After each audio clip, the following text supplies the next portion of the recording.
Greetings, travelers, and welcome to the corner of the tavern. I'm Patrick. I'm Mikey. And I'm Key.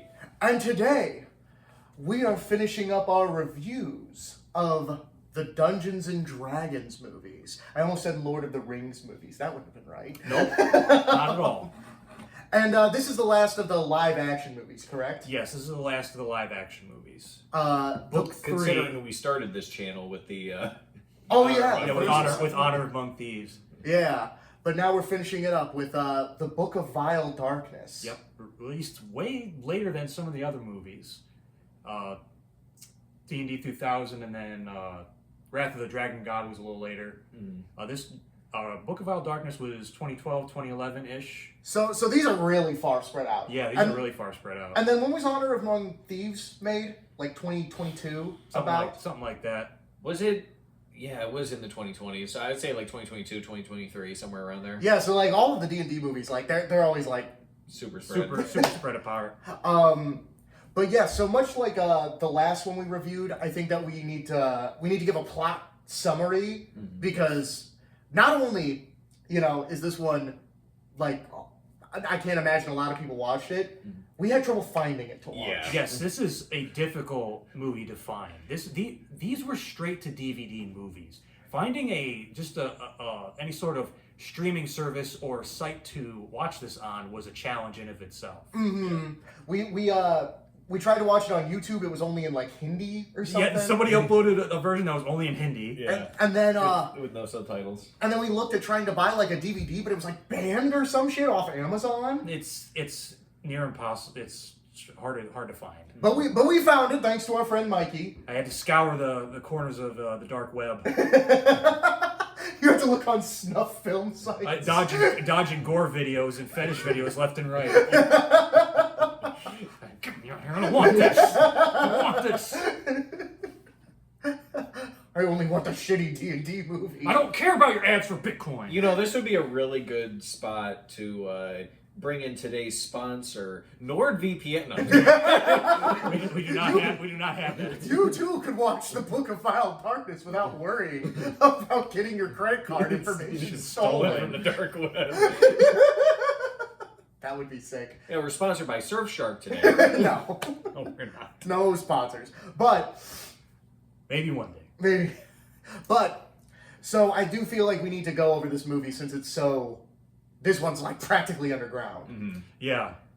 So the initial premise is our hero who recently is anointed as a knight in the order of the god of Pelor in the Greyhawk setting. His order is nearly wiped out by barbarians, who he then discovers as part of some larger evil organization in which our hero infiltrates, joining a party of evil adventurers.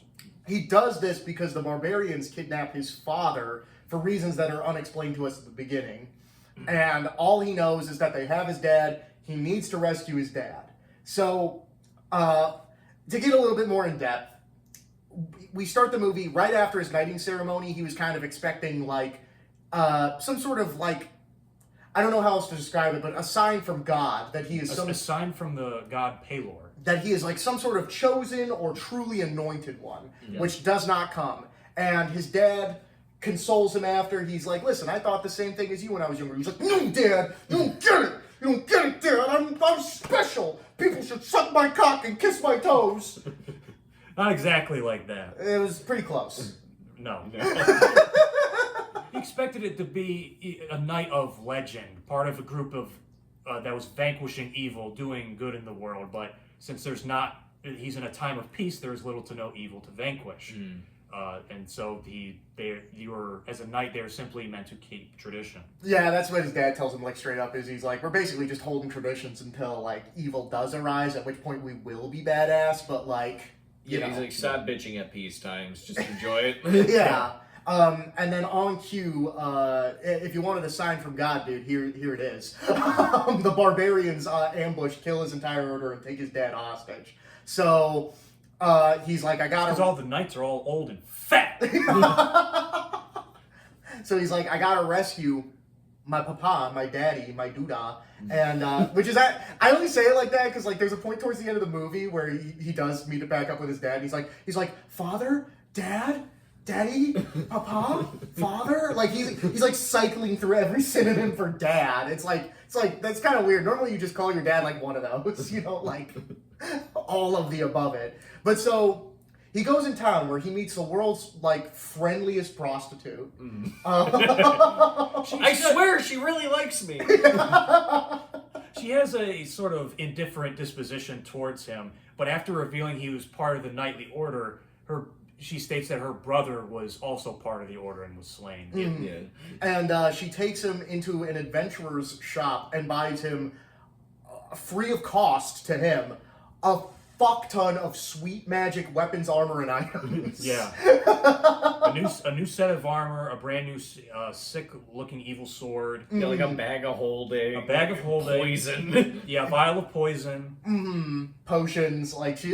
He is stocked the fuck up. And And she spared no expense. yeah. Yeah, And she dumped a thing of gold and jewels on the counter.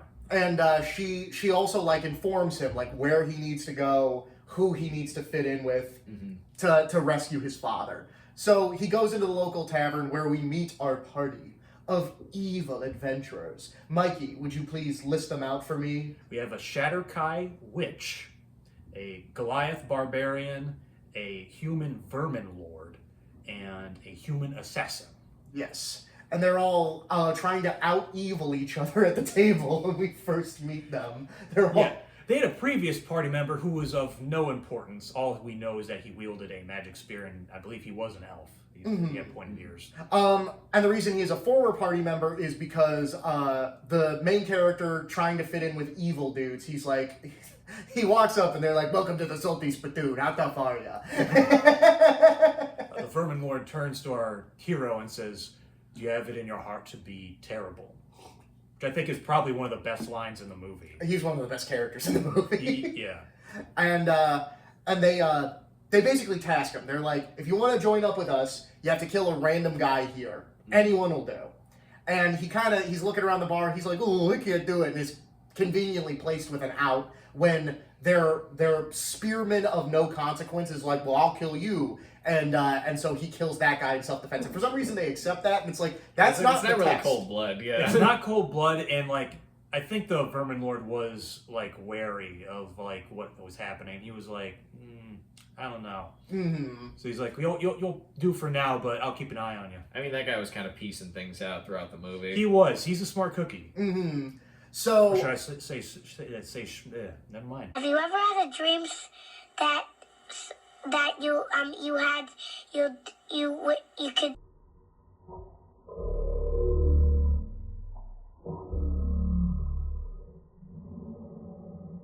Never mind. Or should I say, never mind? I do love the one scene where he's like, "Ooh, I got something in the back of my throat." And he just spits bugs onto the table like he's fucking Oogie Boogie from Nightmare Before Christmas. Yeah.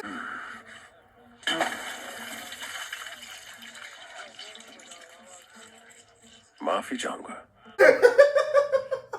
Hey, Look how evil I am! I love bugs, see? I love bugs. So our evil party members find out that they're going to kill a dragon because the dragon has something in its hoard that they need. Which also, cool-ass dragon design. I was kind of gushing about it during the movie. Yeah, this dragon had an interesting design. It's not like the true dragons of D&D. It has more of a wyvern body style and has 6 eyes, 3 on each of its sides. Sides of its face. Yeah, it's got a real broad forehead crest, like a dinosaur with these real beady little eyes on the side. Yeah, real beady eyes with a dinosaur head crest. That's perfect. I also want to say just real quick that this dragon, as cool as its design was, it was probably the worst looking effect in the movie, and I only say that because it was the only thing that was pure CG and in broad daylight. Yeah, but even still, it wasn't that bad. It's definitely a step up from the dragons of the past movies. Yes. Yeah. I'm only bringing it up because it was the rest of the movie didn't look bad really to me in any regard, except for this dragon that looked kind of bad. But again, it was only because he was indirect light. One of the best effects was our Vermin Lord casting the spell that allows him to move his eye outward from his skull and zoom around to look at the environment. Yes, Oh, yeah. that was really cool. That was really cool, and like it was really dark too because he ends up in a pendulum blade trap that cuts it. Yeah. Luckily, he was able to regenerate it. Yeah. But and the pendulum blade actually alerts the dragon of their presence, so they fight it, and things are looking a little bit hopeless for them until our main undercover hero man saves everyone's lives by like finishing the spell that the witch was trying to cast. Yeah, she was trying to get rubble to collapse on the dragon. And our hero did that and saved her life. Yeah, her hero threw the sword at the damaged rubble and collapsed all of the rubble onto the dragon. Yeah, and she wanted him forevermore after that. Yes. Her character was irreparably changed. I don't blame her. So if Her attitude towards him was definitely increasing in favor. If a hunky man saved my life like that, you best believe I'd suck his dick too.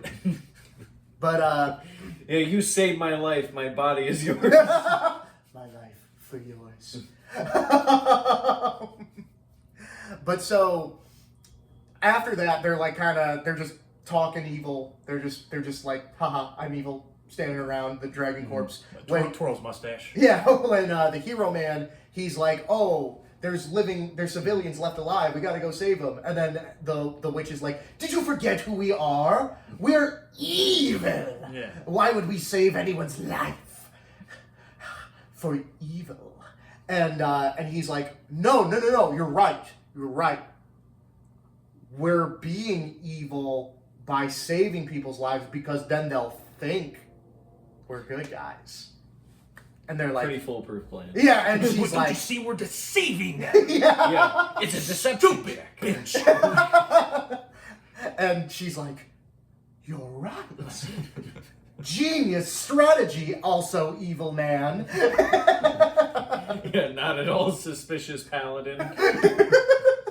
So they rescue what remains, and they go back to the town, and they party it up. At which point, the Goliath barbarian has sex with like 6 naked women on screen. It's crazy. In a giant bed. Yeah. Yeah, giant bed. He probably paid premium to. He picked them out. He's like, I need you. It's essential to the plot. That needed to be in there. I need to know that It actually serves zero purpose. Like it's to show that the evil guys like they will always enjoy excess. Yeah, say indulgence. Indulgence. Well, and also I feel like it does, like, how each person kind of spends their time in town does give us, like, an idea to their character. Yeah. Goliath Barbarian spends all of his time fucking and drinking. Like a typical barbarian. Yeah. Except he's evil. And, evil druid, I'm sorry, Swarm Lord? So the Vermin Lord. Vermin Lord, who's basically he like... sows chaos in the populace. Yeah, he spends all his time, like, casting horrid illusion magic and bugs on people just to fuck with them. Yeah, he's walking down the street and he's got like a ring from somebody who had died during the dragon attack, and he's like using an incantation to find out to implant Yeah, like where it visions belongs. on whoever puts on the ring. Well, he's casting it to initially find out who it belongs to, like family-wise, so he can find the next of kin. Mm-hmm. So he went specifically to the guy's widow, and then he's like, he's like, this was on your dead husband, I want you to have it. And she's like, oh, thank you. And then, he, like, casts an illusion on it so that, like, when she slips it on, she sees him being horribly murdered by the dragon. Yeah, being devoured alive. And then he's just, like, looks at the kid and he goes, oh, you're the man of the house now, you better go take care of that. And then just, like, He's holding a stuffed bear. And he, like, casts a spell on it, and, like, bugs begin to creep out from the stuffed bear. Yeah. So he's he's just sitting there smiling as he's hearing, like, chaos and panic coming from inside their home. He's delighting in the chaos he's ensuing. Assassin spends his time...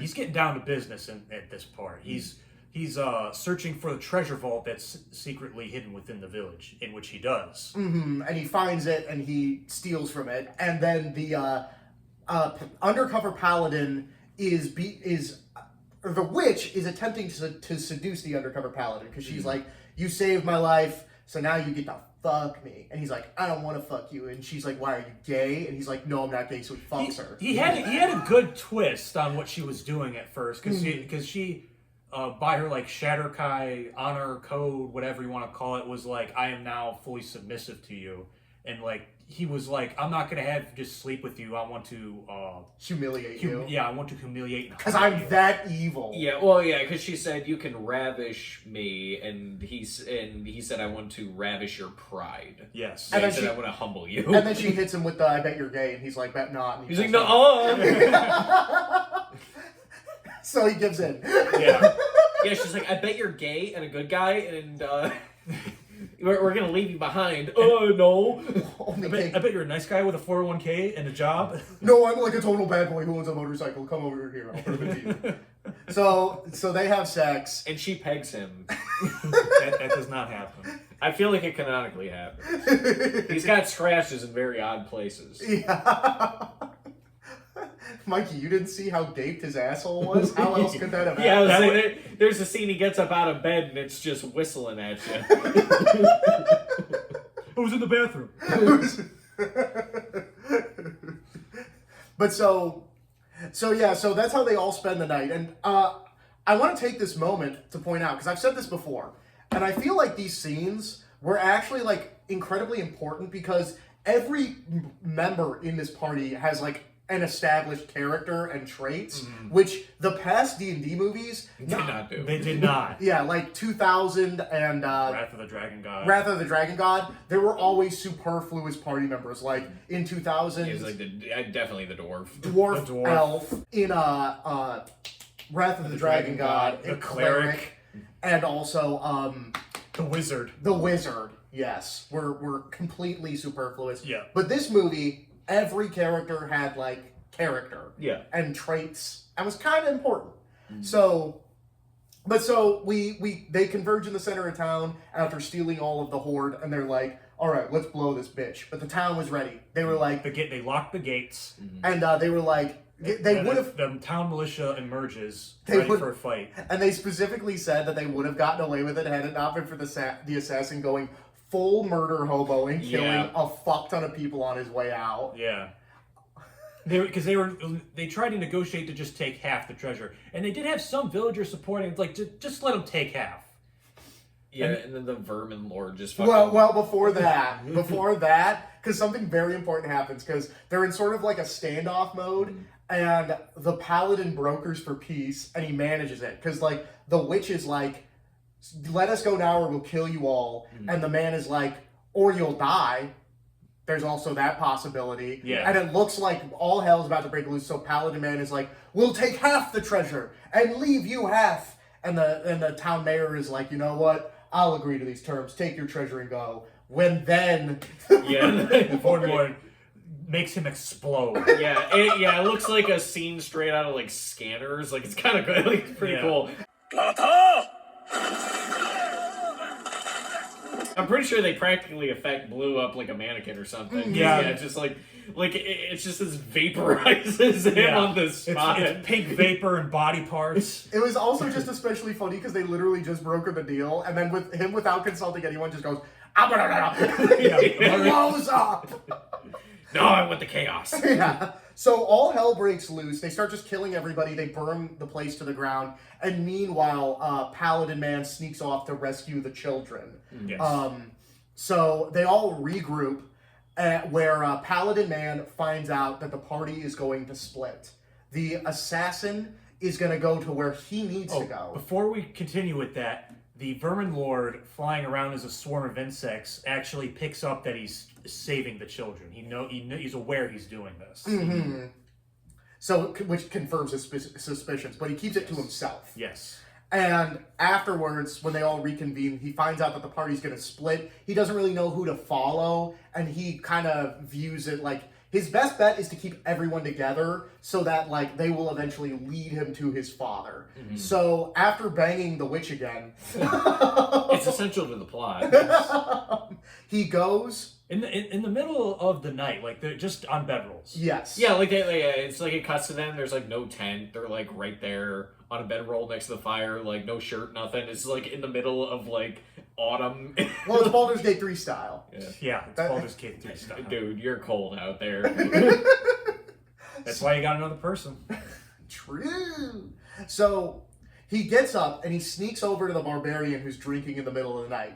And he has like a character bonding moment. Yeah, they have a heart-to-heart moment. They're like, well, what are you gonna do? And it's like, well, I'm gonna slay the village that exiled me, and then from the ashes I will build a new village. And he's like, whoa, based idea, let's drink to that. And he poisons him. Yeah, he poisons the drink, and he's like, poison! And he dies. Where he then crams his body in a bag of holding and throws it into the river. Yeah, you could see bubbles emerging as if he like escaped the bag, but he's still drowned.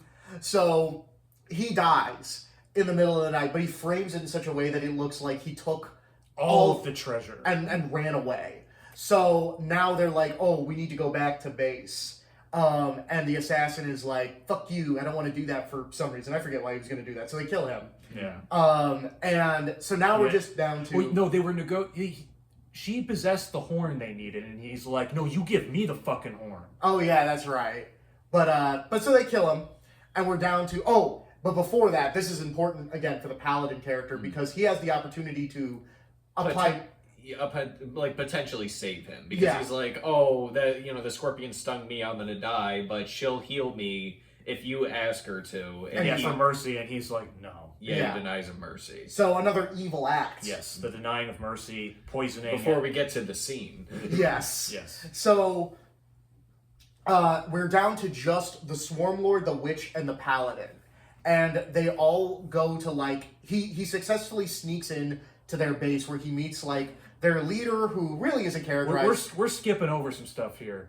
They find the location they're supposed to return the horn, make some mechanism happen, and they meet like an undead child. I forgot. Oh, see, this is the scene I was talking about. Yes. I thought that's what you were getting into. No, you skipped over that, so I gotta come in here. I forgot about that part. Yeah. The undead child. In order to progress, they have to feed the undead child their wicked emotions. Yeah. And so the Vermin Lord gets a little too into it.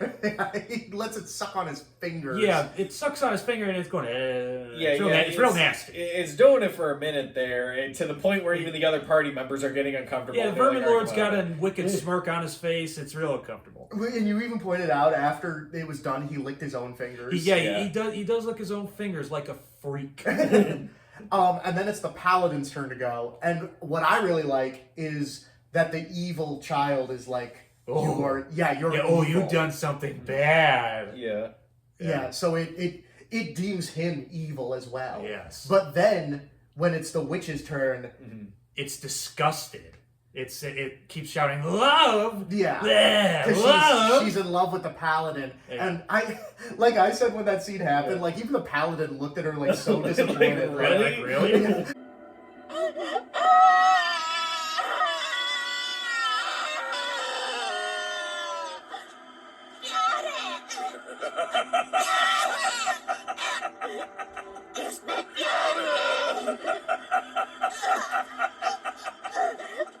Yeah, like, we fuck one time and you're in love with me, dude? Come the fuck on. Like, he genuinely looks like really disappointed and weirded out by her when that happens. So after that... when you say I love you right after sex, the other person just looks at you like... Yeah, and you're supposed to be the evil one is crazy. So having failed that test, they are assaulted by a helmed horror. Which is a pretty nasty creature. It looks like it slays the Vermin Lord, but it is not true. The party does slay the helmed horror, and they do progress. Yes, and then this is where we get to their evil base of operations, where we meet their like leader, who isn't really characterized at all. He's mentioned in the beginning, but overshot kind of. He has a neat design. His mouth is like stitched shut with gold and has a gem on his forehead with chains connected to two other ladies who he speaks through if he needs to verbally speak. And the first time that happens, the effect isn't done really well. It's too many people speaking in an echoed room with reverb put on top of it. Yeah, so it kind of jumbles. Something I did notice, though, that was kind of neat is whatever move he does, they mimic. Yes. Yeah, like there's a point where like they're handing him something, he like reaches out and like takes it, and you can see the people chained him on the sides like miming the same action. No, that was cool. Like, again, I liked it. It's just unfortunate that, like, the first time they Yeah, did what his- they're going for is pretty cool, but it just didn't play well. So, I think the audio was better towards the end of the movie. I think I they agree. figured out what problems they were having with it. You know what I think it was? Is I think that the first scene was inside, the second scene was outside. That So there might was, have like, been it. a lot of probably echoing from the walls. Yeah. But, like, when they're out in the open air, that just didn't happen. That's at least how it sounded anyway. But so, now, our paladin, he's in the walls. He sneaks into the torture chamber and finds his dad. And when he finds his dad is like, "How did you find me?" And then the witch comes in, and she's like, "He fucked me," and he knocks him out. And the dad is like, "You fucked an evil witch, son. How could you have done He didn't such a say thing?" he fucked the evil witch. He was so mad about it though, and he was like, It wasn't. He was that- so it's mad that he was by associated with her. "That's worse, I'd argue." But yeah, because he's like, "I did it to save you, father," and he's like, "I'm not going anywhere with you. Fuck you." And it's like, He's at that moment he's convinced he's with. Yeah, like he's these an evil- oath breaker. Yeah. like he's seeing him as like my own son, as an And oath allied breaker. with his like enemies. I get it. Trust me. I get, like it's like, all right, we'll handle this later. You know, like let me get out of the milking machine right now, and I can scold my son later when we get the get the hell out of the castle. The torture milking machine from the Princess Bride. But as it stands, though, like I do understand the dad's dilemma of like he's seeing his son as an oath breaker. That's what he's getting from this. And allied with his enemies. Yeah, that their entire lineage has been like upholding these paladins. he's coming to save you. Yes. But if you keep bad company, I'm gonna be a little wary. I'm just saying, I find it weird that his first instinct wasn't like, "Oh, you did this to save me." Your first instinct was like, "What? You're evil now? Then fuck you, son." And then the son has like to convince him. He has to do like several. Well, he had a speech- super evil sword, though. Yeah, he had the Vorpal sword. Yeah, that was cool. He sucked his finger a little bit, and he Yeah, that's how did something everybody bad. tells how Yeah. evil you are. Yeah. His dad got a little bit of finger, slip in. And he's like, "You did something bad." But so his dad is eventually convinced, and they try to escape, but they are cornered. At which point, in their darkest hour, who is it? Palor, you said? Yes, the god Palor. After a banter between the father and son, they decide, you know what? Screw it. Like, we're at our wits' end. Let's just go out swinging. Like they're breaking down the doors. Let's just take out as many as we can and try and take these evil bastards down. At which point, his holy symbol does begin to glow, and he like fires like a Kamehameha wave at it that like fucking kills everybody. But the Swarm Lord returns and knocks out the sun. He didn't knock out the sun. He planted like a bug on him that like weakened him. Oh, I And didn't so notice that. and he was able to just wrench the symbol of Palor away from him. So now the father and son are captured, but now it's the son who's in the milking machine. Yeah. And I'm just gonna. He's younger, for more the- virile. We can suck more. I was gonna point out they specifically stripped him shirtless and positioned him in a way that like his muscles were rippling as he was agonizing in pain. Well, his pecs. No, his arms too. He was like, Well, dude, he that's- was shredded. Well, it's everything on the upper body. His pecs, his arms, like his abdominals were like covered. My lord, why did we cover him in baby oil? Oh, It's part of the ritual. And not at all, so I could see his muscles ripple as we milk him. But so they begin the milking ritual because specifically, these evil dudes are trying to rebuild the Book of Vile Darkness, which this movie is named after, which, for people who don't know, is like the most evil book in all of creation. Yes. And they are going to use his concentrated sadness that they are going to milk out of his delicious pectoral muscles. Yeah, they refer to it as like liquid pain. Like Yeah, they're gonna liquid like pain. cause him so much pain that it becomes like a Like liquid magic form. ink. Yeah. Which they are going to pen the book in. So as they are proceeding with this ritual, the witch, she cannot stand it no more, and she uses her like I almost called These it are Like, teleporting it's like hands mage. ability. It's like mage hand magic Yes. to like wrest free the symbol of Palor in which the Vermin Lord took, and then gave it back to him. and then he one shots fucking... several rays shoot out from the symbol of Palor, disintegrating like nearly everyone in the surrounding area. Yeah, Paylor wasn't wasting any time. He just he put on like wall hacks, like it was going through like everyone. Everyone was getting disintegrated. And it killed everybody but the father, the son, and The witch. The witch. The Vermin Lord, maybe. It's because she loves now. Yes. We do see a swarm of insects like fly towards the end of the movie, hinting that the Vermin Lord may not be dead. Yes. We should have got a fourth one. Yeah, honestly, with him as the main one. Speaking of which, I'm surprised that they didn't bring the bald guy with the lipsticks back for this one. Just to be somebody, yeah. I was saying, because he's been in the last two. Mm-hmm. Maybe they couldn't get him. He is this series at this point. But funnily enough, this is also like the best of the movies. So Yeah. Yeah. And so, after he one-shots everybody, the witch and the paladin have like one last kind of final goodbye because she's like, join me and we can still be evil together. And he's like, we will become legends. Yeah, and he's like, no, I must be a good night boy. And she's like, okay, well, see you when I see you, and leaves. and then the movie just ends. Yeah, like, it right ends there. on that note, sadly. Like, there's no, like, him returning with his father or rebuilding the knights or anything. There's no epilogue, sort of. yeah, it's just like he disintegrates everybody. She's like, you want to fuck? And he's like, not right now. And they're like, all right, see ya. And, That's- And that's it. The love was credits. Cut to credits. The love was very much one-sided. Yeah. She loved him. He did not love her. Yeah. She was a means to an end to get to his dad. You kind of feel bad. A little bit. Just a little bit. And so that was the movie. And the entire time as we were watching it, I'm just going to say right now, I liked it. I could see why you said it was the best one. The trailers did it no favors. The trailers made it look awful when you showed me the trailers. It looked like the worst of them. It looked like it was going to be fucking awful. I disagree. I think the 2000s one was the worst trailer. They should have shown the topless scenes in the trailer. Yeah, when that happened, I turned to Mike and I said, you didn't tell me this was a good movie. I said it was my favorite one. I told you guys it was my favorite movie out of all these. Yeah. It's got bibs. It's got killing.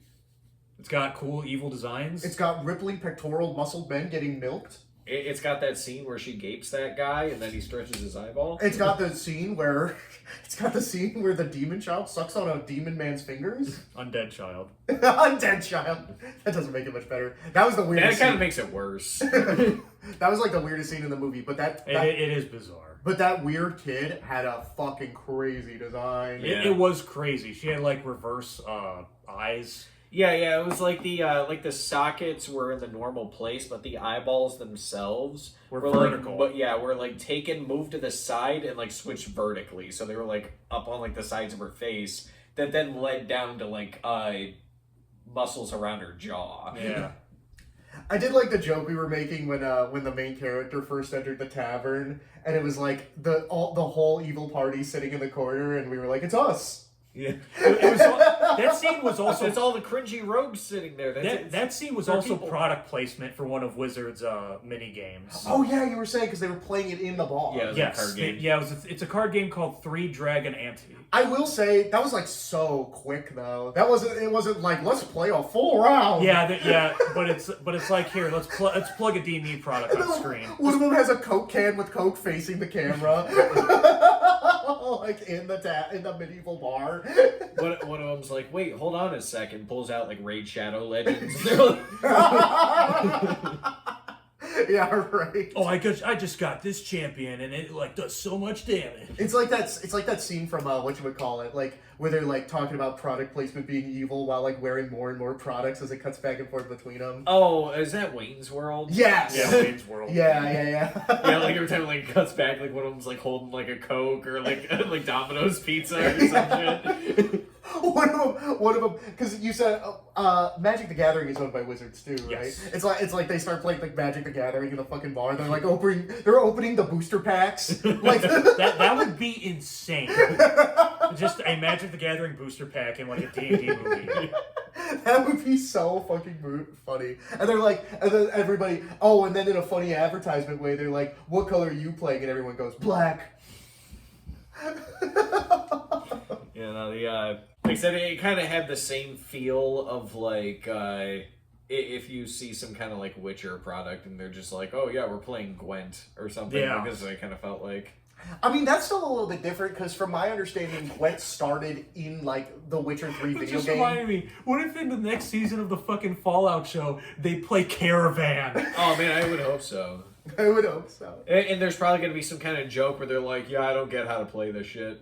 That would actually be kind of Yeah, fun. because nobody knows. Nobody how to play. knows how to play Caravan. Screw Caravan. I really kind of want to learn how to play it. It's stupid. Like, I kind of want to do like a gambling build in New Vegas. I kind of like that idea of like a self-ribbing joke like that of like nobody knows how to play this fucking stupid shit game. Yeah. Well, that's just it would be funny that should too. be. Because I they're- hope that is a joke in this new season of Fallout. Because yeah, they're not like from New Vegas. Well, I mean, Caravan's kind of around like the West Coast anyway, but like obviously it pops up in New Vegas, so it's like you can just assume like obviously she doesn't know how to play. She grew up in a vault. Mhm. Be like, "Wait, I don't know how to play no Caravan." But back to this movie. So yeah, my overall feelings is I liked it a lot. I do think it is probably the best of the. Obviously, it doesn't hold up to Honor Among Thieves because that is like the best traditional movie. You know what I mean? Like, but this movie, I feel like I liked it a lot. It's definitely I I out do of the too. old ones, it is definitely the best. by a huge margin. Let us go around the room real quick and say our favorite characters and why. I liked Insect Man because of all of the cool shit he did. You can't not like him. You can't. He portrays evil really well. He does. Who was your favorite character, Mikey? It's the Vermin Lord. He's the best. Who was your favorite Sorry. character, Keelan? See, I want to say the Paladin He's because good. He's good too. because like I do like the character arc of it, like he goes morally gray, but in the end he redeems himself, kind of thing. Like Yes. like in losing himself, he regains that purpose that he was looking for in the beginning. It's a solid arc for the character. That being said, Vermin Lord. He was Unanimous. He was the most entertaining character. He's the most entertaining. He has good charm. He has great lines. He has good effects. The illusion ring scene really won me over because I'm a sucker for I'm a sucker for characters that know their roles. Like Superman, I get people call him boring. Like I get it. Like Superman, Captain America, I think it's pretty solid. You're a very paragon kind of character. The same thing goes for characters who are just unapologetically bastards. Like Dio from JoJo's. I love that character. Fine. Yeah. Yeah, that's just it. I love him for being just a bad guy. Like he doesn't care. Yeah. Like he's like I'm a Saturday morning mustache twirling cartoon villain. And I know what I'm very about, son. And that's very much what like the Vermin Lord is. Like he's just doing evil shit for the sake of doing evil shit. Yeah, and he's having a grand old time. He's giving a cheeky smile after he does a little bit of evil. He gives it a little wink. that ring scene. He does the fucking wink while he's casting the eyeball spell. Yeah, that was cool. No, that ring scene, I know what you're talking about because up until that point, he seemed like the most reasonable and rational. Which is what I had said that he immediately does that. Yeah, he seems like the most chill, down to earth, like I'm only doing kind of what I have to kind of shit. And then the first thing he does in his leisure time is torture innocent people just for the fuck of it.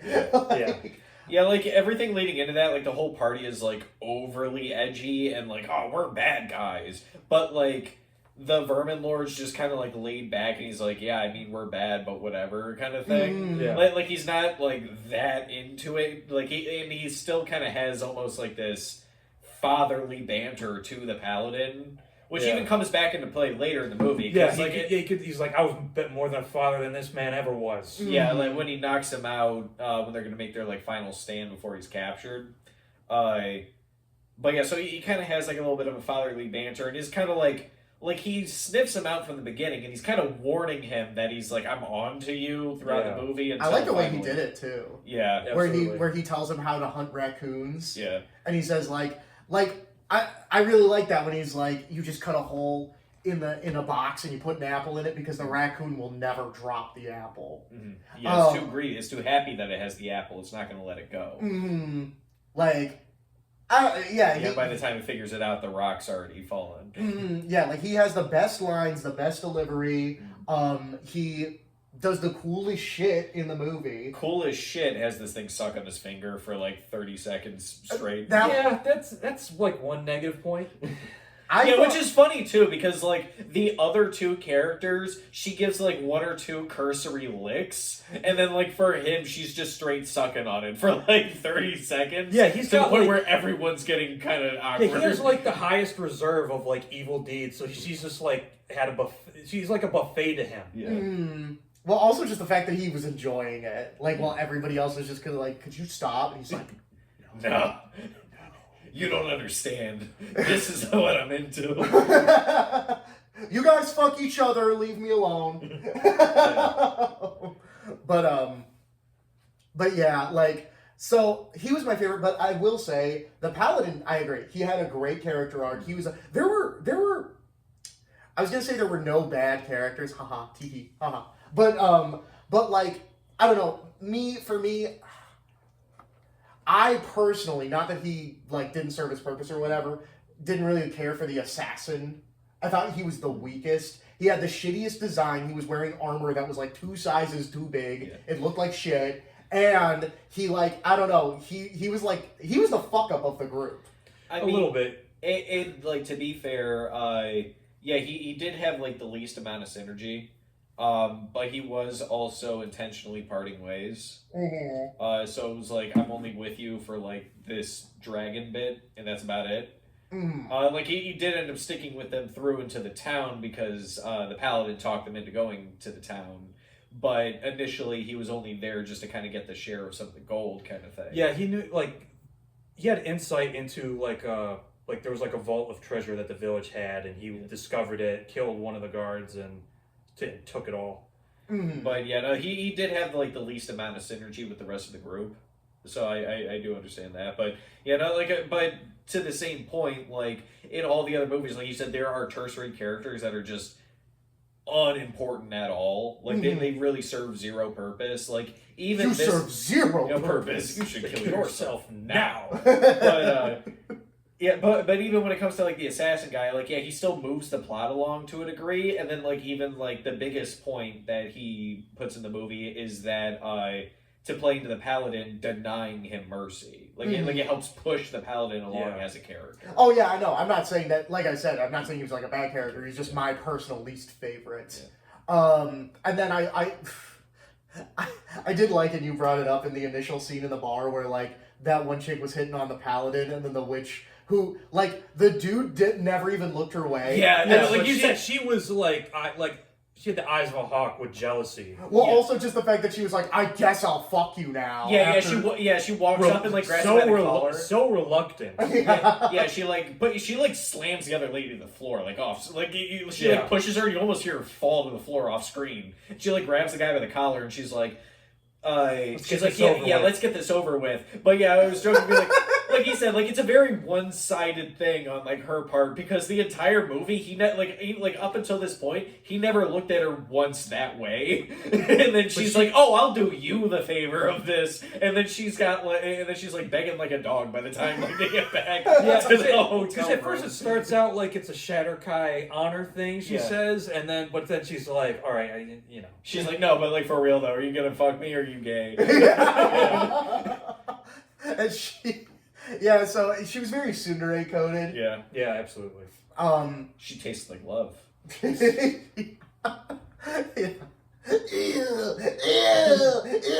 Dude, the way he looked at her, he seriously looked at her like. I was like, really? Yeah, really? Like I said, like both surprised and disappointed. It's like I'm not even trying. Yeah.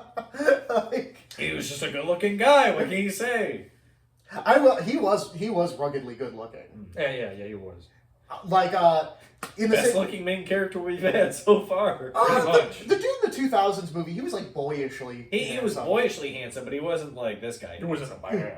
He wasn't a man. Look, all I'm gonna say is he wouldn't have had the Shatterkai chick begging on the floor like a dog. No, he would not.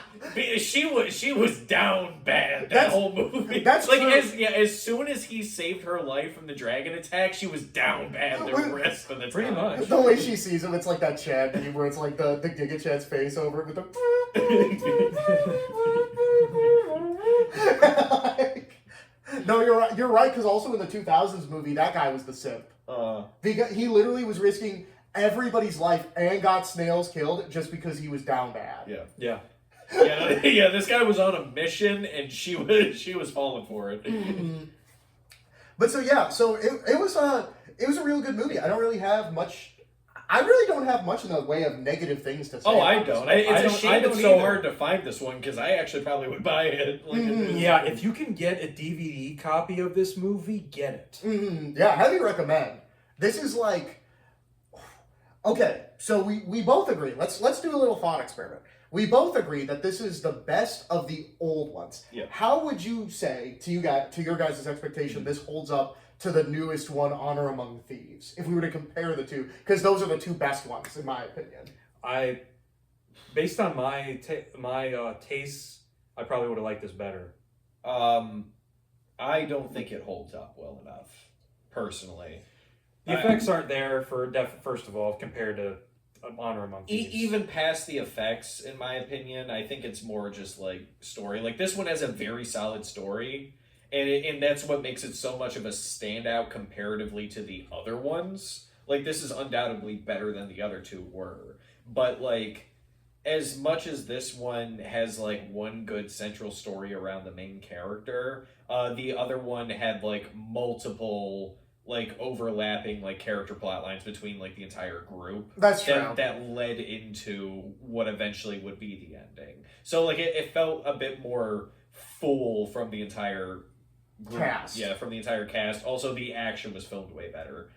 But I mean that again, like you gotta consider budgets here. Like for the budget that this one was running on, did a very good job. It didn't do too bad. There were some bad scenes, like I think the one action scene where the Goliath barbarian threw the spear through the guy, that one looked pretty bad. I don't even remember that, but I'll take your word for because it. it was bad. Because it was bad. I will say I did love the scene where they slaughtered the whole village after the Swarm Lord made that guy explode. Like that was such a good scene. they were ready to go. They were like fuck it, chaos. Honestly, they should have put a scene like that in Honor Among Among Thieves. Thieves. Yeah, they just fucking scanners somebody. But yeah, so this was a good movie. Since we agree like that this is a good movie, let us first go over our favorite scenes and then our least favorite scenes. So first, what was your guys' favorite scene in the movie? I would say when the scene where the Vermin Lord is using the spell, I can't remember the name, where his eyeballs moving around and we get to see him scan the dungeon for the dragon. That is really cool. Me personally, I'll probably go with. The undead child. The undead child scene, yeah, I thought that was a really fucking good one. I thought it was really funny. It was pretty good. What about you? Like I mean, the whole movie had like nice little parts sprinkled in like that, and like I do really like the undead child scene. I think it played out really fun. Like I'm still really hung up on the scanners explosion. The scanners explosion's cool. Because I think that was like my biggest cheer of the movie. But as far as like just a scene that played out fully and was just like uncomfortable but very enjoyable was just, yeah, I gotta say like the undead child scene, because like just like from start to finish of like them being awkward or like being grossed out by like how into it the one guy is, to like her spitting in disgust because the one chick got feelings after like 2 nights, and then his look of fucking disappointment in her. indignation, disappointment. Yeah. Okay, what was your guys' least favorite scene then? Because I know mine if you need a moment to think. For me, it's the scene where he first meets them in the bar. I think like the way that they're like so cartoonishly over the top evil. Like, not to say that they weren't through the rest of the movie, but it was like okay, we need to establish that you're evil guys, and then they're like, okay, evil, you know what I mean? Like it's just like, how much shit can we cram in to show the audience just how evil you are? And then I don't like the cop out of like the paladin killing a guy attacking him in self-defense passes their test of evilness. Like, his test was to kill an innocent unprovoked. Killing a warrior in self-defense should not apply to your test. So the fact that they accepted that, I don't know, I was just kind of like, that's lame. Sorry, I'm going to change my favorite scene to, I was going to change it to him stuffing the, guy's body in the bag of holding and chucking it in the water. That was good. That was pretty good. Now that I'm thinking of side by side, though, I don't know if that matches up to the finger sucking scene. It's pretty iconic, honestly. So I might have to keep it. Yeah. But as far as worst scene goes, the finger sucking scene is probably Yeah, it was my favorite, but objectively the worst. The worst scene for me is probably the ending. It's wrapped up too quick. Yeah, I was gonna say that actually. I think they it is wrapped up too quick, and it's kind of broken because like he has his final stand with his dad, where he like reconnects and becomes like a true paladin of his faith, and like it like starts to go up like he's gonna be, you know, like the thing starts glowing and he's gonna start fighting, and then he gets knocked out and it's like, okay, put him into like another precarious situation, and then it's just like, okay, he's got the amulet back and like instantly wipes everybody out. Yeah, disintegrates everybody. So it's just kind of like a massive delay between him like fulfilling his arc to him actually beating everybody. It kind of feels a little broken there, and then it wraps up super quick, but ultimately... Well, that's because, I'm not saying that you're wrong, I'm just saying, like, the only reason that is for the payoff of, like, the demon child sensed good in the woman, which was her love for the main character, and, like, that was like her payoff, her final moment for that, like, of her turning her feelings for him. She turns on her whole order to save him. So that's why he still walks away. Yeah, he still walks away. She's like, no, but like for real though, like, do you want to come with me and chill and he goes, "Thanks, fuck babe." and shit? And he's like, oh no. He's like, no. Thanks, babe. I mean, it was all right. I'll text you. I'll send you. She's a like, raven. well, I mean, like, would you kill me or anything? Like, if you saw me? And he's like, I mean, like, maybe in self-defense. Maybe in self-defense. he's like, I have no passion towards you one way or the other. And she's like, all right, well, I guess I'll get out of here. Yep, and then it just rolls credits. Yep, it just rolls credits. Well, that's because the director felt like really awkward for her. He was like, end it, cut it. Yeah. Cut it. End the movie. End it now. Like I said, it was just so funny that she went from like, oh, fine, I guess I'll fuck you, to like she was literally begging for it. She caught real feelings. If he had offered her a space in his order, she would have accepted. Let's not kid ourselves. Change your ways. I guess I will. Yeah. If you really twisted my arm about it. I mean, let's I don't be care. real. Let's be real. She'd only hang out with him, and then he'd get sick and tired of her, and then kick her out. Well, I mean, like, even when it got to like the sex scene in the first place, it was really playing into the whole like, well, I guess I'll do it if it means that like I can go and save my dad. Like I know we were joking about it of like oh man, I really gotta put in the work here. Like it was something that he didn't want to do. But honestly, it's like, yeah, I know. Like she was kind of like playing into it, like, oh well, your heart's beating so fast, and I can tell in your eyes that like you do want it. But then it so it's like, yeah, she kind of like talked him into it a little bit, but even still, like he really had to be like coerced. That's another worst scene is the opening intro. It's because it's a little too long. It's a little too long. It has opening credits spliced in, which makes it even longer.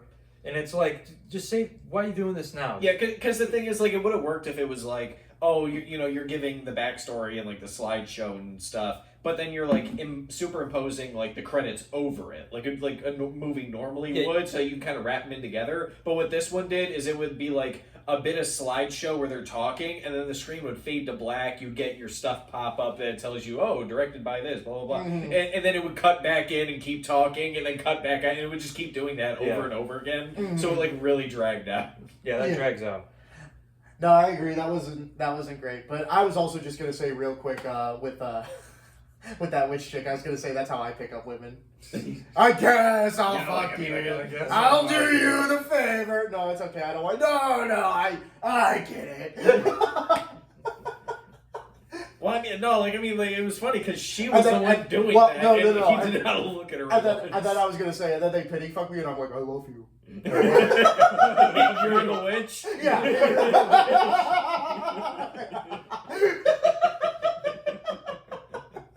Yeah, that's what I meant. That's how I pick up women. I'm a witch. Yeah, you got the little gremlin in the corner, sucks your fingers, and is like, oh, wow! She's looking at you like, really? And I'm like, no, that really was embarrassing for her at the end, though. When she was like, yeah, she got no return. It was very sad. I literally just killed like all of my friends for you, and I appreciate that. Yeah, I mean, it was pretty good. Anyway, I'm gonna go be a good guy now. Bye-bye. Did I not say thank you? What do you want? You're on the portal. Go ahead. Go. Yeah, Yeah. activate it. Go. Go. Get the fuck out of here! I got my dad. What do you want? got What do you my want? Yeah, I got my dad. It's over. But It's over, babe. it's sober bed. But yeah, so all right, gentlemen. Out of 5 daggers, what would you give this movie? 4. 3.5. I also say 4. Because, I thought that this was a great movie. Only really held up by, like, the subpar beginning, the quickened end. And really, that's it for me. Because I'm not willing to say that the effects were so bad that they really bring down the score in this one for me. Not really. The effects aren't something that brings down the score for me. The thing is, like, I get what you guys are saying. Like, I could give it a 4. But the thing, though, is, like, there are better movies than this one that I would give a 4. That's fair. And they like... See, that's where you and I differ, Key. And I take personal taste You into think account. personal taste, yeah, well... we'll have discussions about personal taste another time. But as far as it comes to like this one though, it's like 3 would be like an average score, right? Like I feel like this is like an IGN 7. So so for me this is a better than average movie because it plays into my interests. It's got a little something for everyone. For everyone. Sorry, that just popped into my head. Yeah, that's pretty good. Yeah, no, but that's just it. It's like if 3 is an average score, you know, like it's like a passable movie or whatever it is. Like this one, I'll give it 3 like 3.5 because it's like it feeds into my interest, so I enjoy it more than that. But it's not gonna hit like the kind of movies I would typically put at like a 4 or something. Mm-hmm. And that's fair. I find it a hard time not to enjoy this movie. Oh no, it was a good time. Yeah. But Mike, you said that this movie didn't do well at all. People think that this is a bad movie. Yeah, people think this is a bad movie. Do you know why at all, or do you just know not the general particularly for consensus? this movie? Like, I remember this movie used to air on cable. Remember it was on Spike TV back in the day. Mm-hmm. Like I remember catching it like later in the evening, on just like weekends or sometimes middle of the week. Mm-hmm. I think I saw my dad watching it one time too. I can tell you why people think this is a bad movie. Because they think D&D's gay, and this is low budget, it's connected to all those other low budget D&D movies, so they're like, well, it's a bad movie, I don't want to watch it, or they have seen it, but they got personal bias against it, so they don't really care. Or you know what? As far as this one goes, like the story of this movie itself also plays out pretty I solid. think normies like don't like seeing people just go around being evil. This is a dark and edgy movie. It's a dark and edgy movie, so, and I like things that are dark and edgy. Fun though. It's fun, you know. I liked the dark and edgy stuff of the 2000s. They had boobs. There were boobs in there. There were There were some boobs. There's some eye candy. No, I agree with you about like because people still hadn't come around on D&D yet. Because 2012, when did 5th edition come out? Because even 2015. Yeah, so Yeah, this is before D&D really hit it, Yeah. and obviously before Stranger Things, which that I was gonna say Absolutely before Stranger Things. yeah, I was gonna say Stranger Things is where pop culture like flipped on like D&D being cool, and like before 5th edition, people viewed like Dungeons and Dragons as like largely inaccessible, hard to learn type shit. You know what I mean? Like fifth edition. It's also filled with a lot of old heads too that are like they've been like if you met somebody, there was usually an older guy that'd been playing it for a long time. Mm-hmm. I remember when we played Advanced First Edition. Fuck you. I understand. I'm a bit of a Moro boomer myself. But yeah, no, you're also right, because there were a lot of gatekeeping. You're right. Like, I've heard a lot of stories of people being like, you don't even know what the fucking drow are, loser. Oh, I You always... don't even know what a Shadar-kai is? You know what that always kind of reminded me of is, I'm about to go off on like a little bit of a tangent here. I'm about to go on a little bit of a tangent. Patrick's talking tangents. Patrick talking tangents. You know what really grinds my gears, Lois, is you won't fuck me. But anyway. Is you don't beg like a dog. You don't beg like a dog.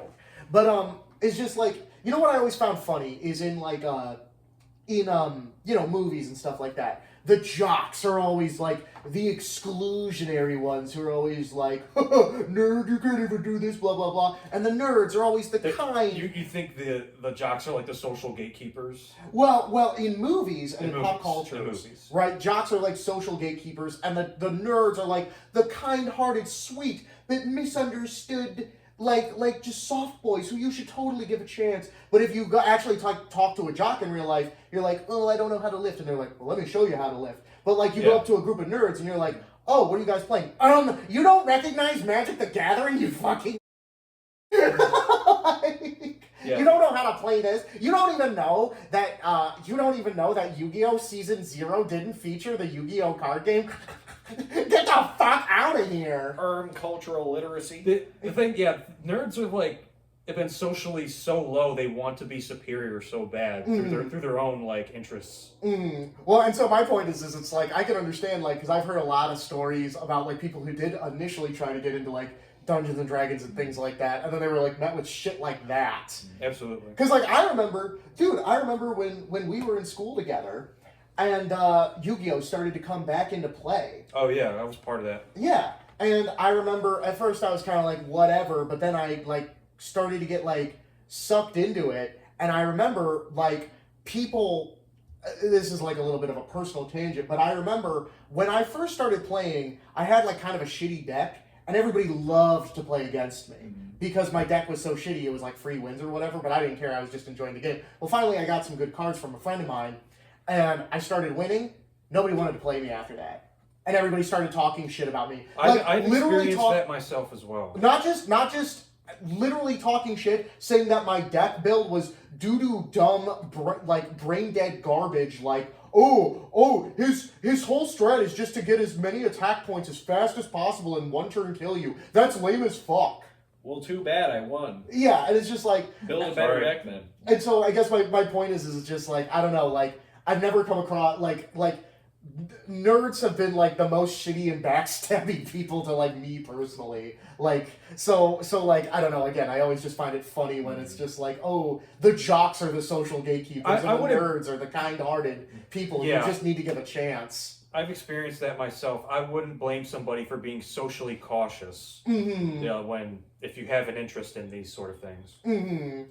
And so like I said, just like, and I've heard stories of people who do try to get into like Dungeons and Dragons and they're met with shit like that. Nerdy hobbies, whether it be war games, tabletop role-playing games, trading card games, stuff like that. Fuck, dude, I still experienced that. I experienced that last year at a gaming place. Oh yeah, you told me about that. Yeah, I'm gonna tell this story for the podcast. I got nerd checked. Yeah, I got nerd checked by a dickhead because I was at me and my girlfriend at the time discovered a gaming store, and we went inside and we were being given a tour of the place. It was like a really cool place and whatever. And specifically, the guy who was giving me the tour even said like, what like he said we don't even have like that kind of gatekeeping nerds here or whatever, as if it was a divine act of You providence. will eventually. Like as long as you advertise yourself as a hub or social place to gather, they come to you. Well, yeah, and then on top, so I was wearing a Dragon Ball shirt, and this dude like as I was like just standing there or whatever, he like came up to me, pointed at my shirt, and he was like, "Hey," and I was like, "Hey, what's up, man?" And like we went to shake hands, and before he didn't even say hi to me. As we're shaking hands, he just goes, "Name the 3 tenets of the Turtle Hermit School of Combat." It's you should have just. I would have left him in silence, and I was just been left with this stupid question. who does this? Well, This is your first impression. Who of the somebody. hell starts a conversation like that? I just sat down. well, so then I'm like, right after, like, you know, as we're shaking hands, I just told him, I said, I think one of them is sleeping. I don't know. I haven't watched OG Dragon Ball in a really long time. I was more of a Z guy. And he goes, huh. And then he just looks past me to like his group of friends at a table. He goes, fake fan. And just walks right past me and pays me no mind. And it's just like, bro.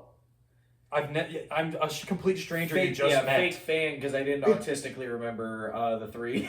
Well, Did the owners of the place see this? yeah, and he was just, he was like, we looked at each other like that. We just like, yeah, we like locked eyes, jaw dropped, like, wow. Well, I hope those people were at least talked to or something happened to him because that's ridiculous. I mean, I never went back after that. So I wouldn't know. And that's kind of my whole point is it's like I've experienced that nerd check gatekeeping. Again, and this is all just going back to your point, Keelan, of like, you know, this was still in the time before Dungeons and Dragons was cool. Mm-hmm. Yeah. What was in the popular zeitgeist. But D&D's not even a popular thing at that store. yeah, you know the one I'm talking about. Yeah, I still go there, but for other reasons. Mm-hmm. But all right, guys, do we have anything else we want to say about the Book of Vile Darkness movie? Give it a watch. Yeah, if highly you can recommend. find it anywhere, give it a watch. Yeah, if you can find a physical DVD or a site that streams it or a streaming service that you can watch it on, give it a watch. Mm-hmm. I agree. I heavy recommend. This is a good movie. Yeah. But all right, guys, we hope to see you next week here in the corner of the tavern. Don't nerd check people.